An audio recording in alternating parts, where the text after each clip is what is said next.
Halo guys, balik lagi di my channel.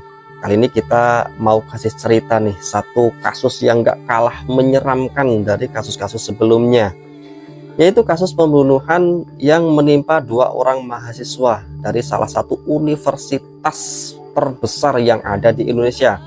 Yang memang akhir-akhir ini universitas ini memang banyak banget disorot oleh media publik, dari mulai pemberitaan yang positif hingga pemberitaan yang negatif. Apalagi kalau bukan Universitas Indonesia atau UI. Jadi di bulan Agustus kemarin ada seorang mahasiswa yang ditemukan tewas di kamar kosnya dalam kondisi mengenaskan. Di sekujur tubuhnya banyak sekali ditemukan luka-luka tusukan sebanyak 30 tusukan. Dan pembunuhnya ternyata orang dekat dari korban sendiri. Dan di tubuh korban ketika dilakukan autopsi itu juga ditemukan cincin yang tersangkut di tenggorokannya, yang diduga cincin ini adalah milik dari pelaku pembunuhannya. Penasaran nggak gengs? Tonton video ini sampai selesai. Jadi kronologi lengkapnya ini bermula pada tanggal 2 Agustus tahun 2023. Keluarga Naufal yang ada di Probolinggo, Jawa Timur ini berusaha menghubungi korban yang bernama Naufal. Jadi emang keluarga ini memang sering berhubungan ya lewat chat WA maupun lewat telepon. Tapi pada hari Rabu ini si Naufal ini nggak ada respon sama sekali. Awalnya keluarga biasa aja sih, dikira cuma paling ya coba sibuk gitu ya, seperti biasalah gitu. Kemudian pada hari Kamis keluarga mencoba menghubungi si Naufal lagi, tapi lagi-lagi nggak ada jawaban. Sampai pada hari Jumat siang, tepatnya sebelum zuhur, keluarga mencoba menghubungi lewat telepon, namun lagi-lagi Naufal tidak menjawab. Pada hari Rabu, hari Kamis, teleponnya sempat berdering, tapi nggak diangkat. Pada hari Jumat ini sama sekali nggak bisa dihubungi.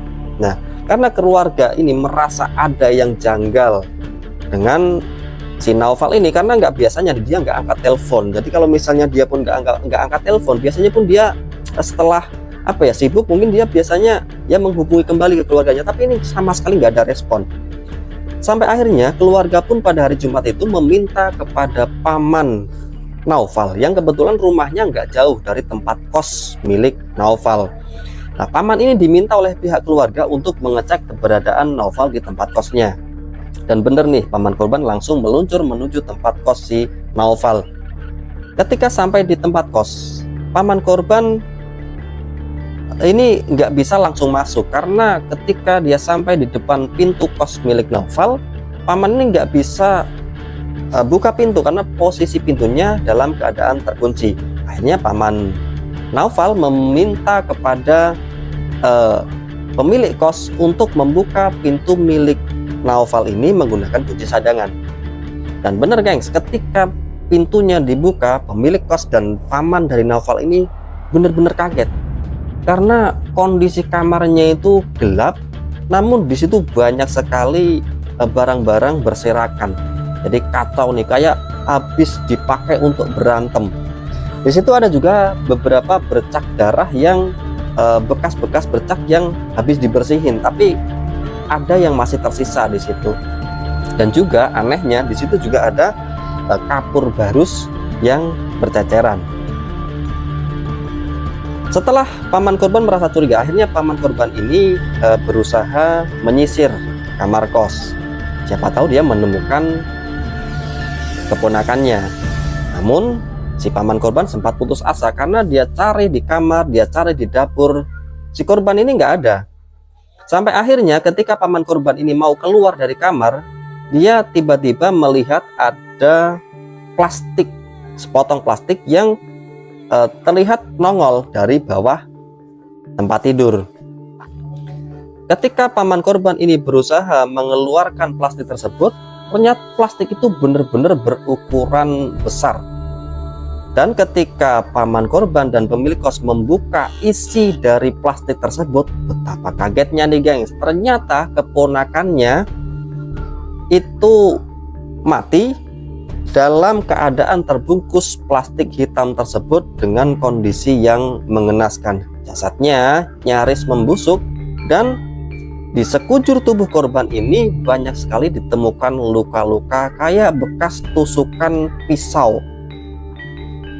Dari penemuan inilah paman korban akhirnya langsung melaporkan kejadian ini kepada pihak kepolisian. Nah, atas laporan inilah polisi akhirnya bergerak menuju tempat kejadian perkara. Setelah polisi mengidentifikasi korban, akhirnya polisi pun juga mencari nih saksi-saksi dan juga bukti-bukti yang bisa mengarahkan polisi kepada pelaku pembunuhan.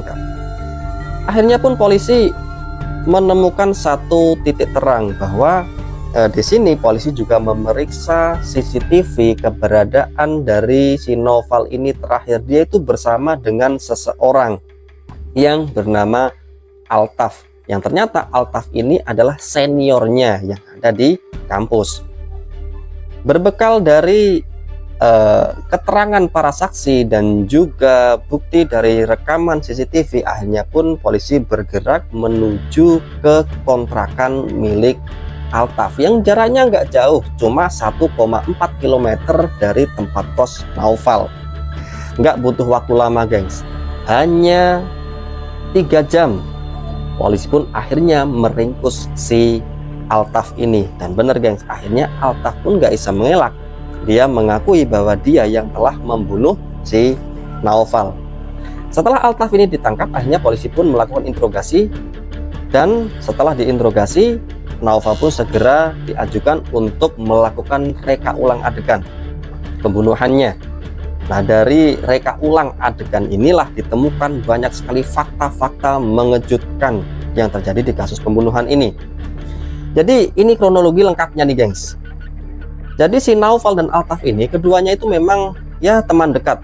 Si Naufal ini adalah juniornya si Altaf. Jadi keduanya memang dekat karena selain keduanya ini bersekolah di universitas yang sama, keduanya juga mengambil jurusan yang sama. Nah, yang bikin mereka tambah dekat, mereka ternyata punya bisnis investasi yang sama. Jadi mereka itu sama-sama main investasi kripto. Tahu nggak kripto? Itu ya Bitcoin CS, Bitcoin. Nah, itu memang sempat viral juga di tahun 2020-2022 ini, kripto atau Bitcoin ini sempat ya viral. Nah, dari awal bisnis investasilah mereka itu terlihat dekat, dan tapi ya gimana ya, yang namanya walaupun bisnisnya sama tapi nasib mereka itu ternyata beda gengs. Si Naufal ini dia itu sering mendapatkan untung dari bisnis investasinya, sedangkan si Altaf pelaku pembunuhannya itu dia itu selalu merugi. Dia sempat untung tapi dia itu sering ruginya gitu, hingga si Altaf ini akhirnya dia itu sempat merugi sampai 80 juta rupiah. Selain dia rugi 80 juta rupiah, dia juga akhirnya terlilit pinjol sejumlah 15 juta rupiah. Nah, dari awal mula utang piutang inilah si Altaf pun mendapat ide ataupun ya muncul ide buruk untuk menghabisi nyawa korban dan menguasai harta bendanya. Dan kesempatan itu pun tiba pada hari Rabu tanggal 2 Agustus tahun 2023, tepatnya jam setengah 7 sore. Awalnya si Altaf dan si Naufal ini, si Altaf ini mengantarkan Naufal pulang ke tempat kosnya. Setelah sampai di tempat kos, Naufal pun mempersilahkan Altaf untuk masuk ke kamarnya. Dan bener yang si Altaf ini masuk ke kamar milik korban. Di sana mereka sempat bincang-bincang biasa, kayak nggak terjadi apa-apa. Dan si Naufal pun sama sekali nggak menaruh curiga, karena emang biasanya dia tuh mampir di tempat kosnya. Dia ngobrol-ngobrol seperti biasa, sampai akhirnya waktu agak malam, si Altaf ini pamit kepada Naufal untuk pulang ke kontrakannya. Setelah si Altaf ini balik ke sepeda motornya, bukannya dia menyalakan sepeda motor dan pulang, dia justru mengambil sebilah pisau yang dia simpan di bawah jok motornya. Dan si Altaf ini akhirnya balik lagi ke kamar milik Naufal.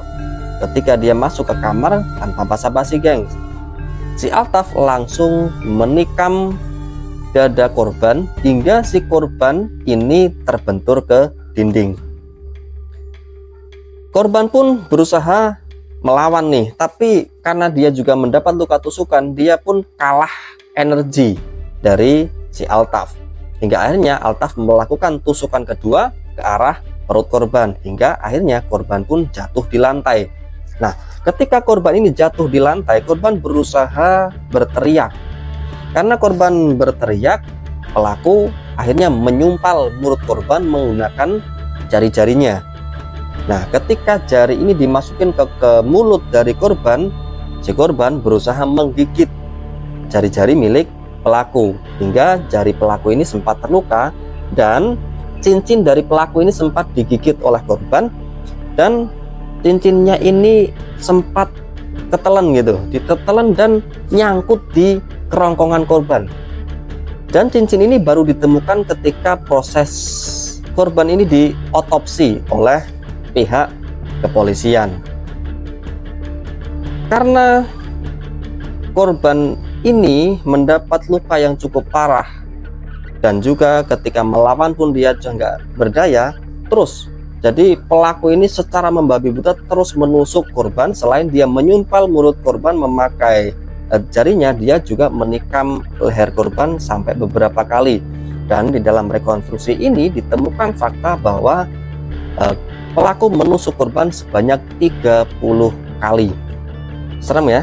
Jadi ya seperti itu, memang pembunuhannya agak serem. Nah, ternyata nih gengs, fakta yang mengerikan lainnya, si pelaku ini melakukan pembunuhannya, dia itu belajar dari YouTube. Jadi dia itu penggemar film The Narcos. Tahu kan film The Narcos?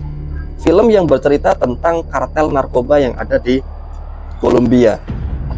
Itu kan memang filmnya serem ya. Jadi kasus saling membunuh antara dua kartel narkoba. Bahkan polisi pun jadi korban gitu. Tapi itu juga film. Katanya sih emang itu diangkat dari kisah nyata. Tapi kan itu di negara luar dan kartel narkoba. Jadi emang situasinya ya kayak gitu lah. Dan ini juga nggak pantas juga kita tiru di negara kita. Nah, ketika si korban ini sudah tidak berdaya, korban itu menurut pengakuan dari pelaku, korban sempat mengucapkan kata-kata terakhir.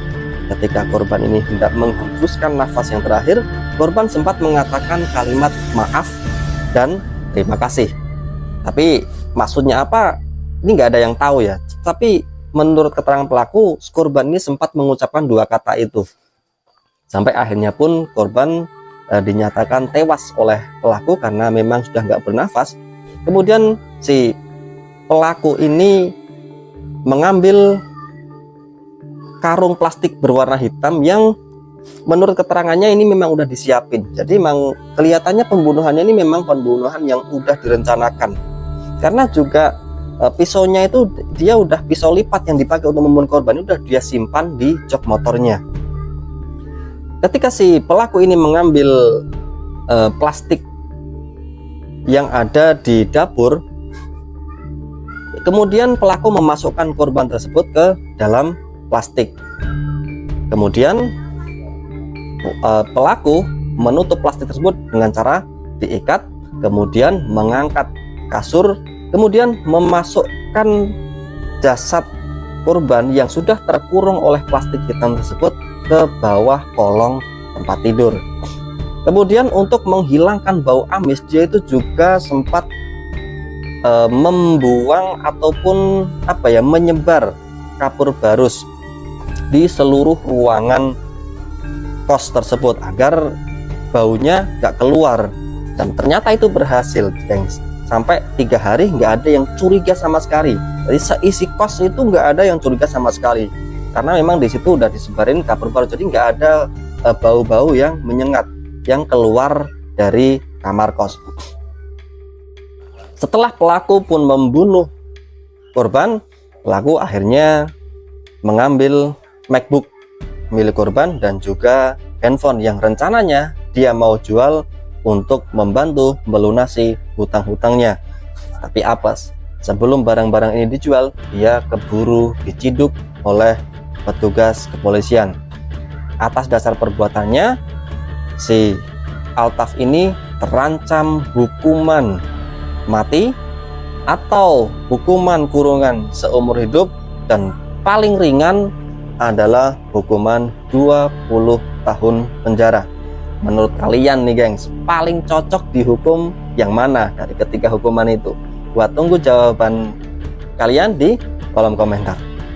Oke gengs, itu kasus pembunuhan yang serem, yang masih hangat di tahun 2023 kemarin, bulan Agustus. Sampai jumpa lagi di kasus-kasus berikutnya. Jangan lupa dukung channel kami melalui subscribe, komen, dan share. Oke, sampai jumpa di segmen berikutnya.